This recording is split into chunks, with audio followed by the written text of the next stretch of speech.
আসসালামু আলাইকুম রহমতুল্লাহ।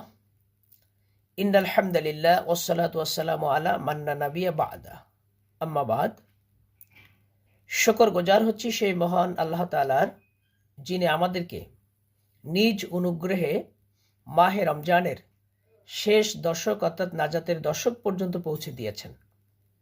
এজন্য আলহামদুলিল্লাহ,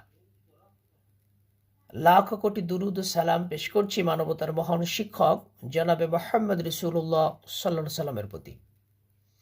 সম্মানিত দর্শক, মহান আল্লাহ তাআলা নাজাতের দশকে অর্থাৎ মাহে রমজানের শেষ 10 দিনের মাঝে বেজোড় সংখ্যার রাতকে এত বরকতময় বলেছেন। তিনি এক জায়গায় বলছেন লাইলাতুম মুবারাকা, বরকতময় রাত। আবার বলছেন লাইলাতুল কদর। লাইলুন মানে রাত, কদর মানে সম্মানিত। এটা সম্মানিত রাত।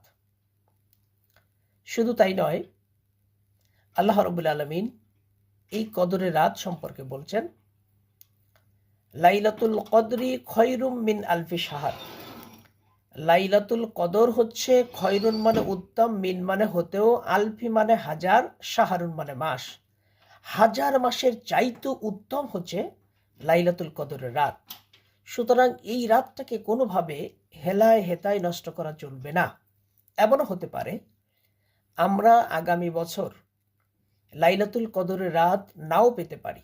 সুতরাং আমরা নাজাতের দশকের প্রত্যেকটি বেজোড় রাতকে লাইলাতুল কদরের সম্মানে, লাইলাতুল কদর উদযাপন করার নিমিত্তে আমরা এটাকে জীবিত রাখব। যত কষ্টই হোক আমরা লাইলাতুল কদরের রাতে ইবাদত করে যাব।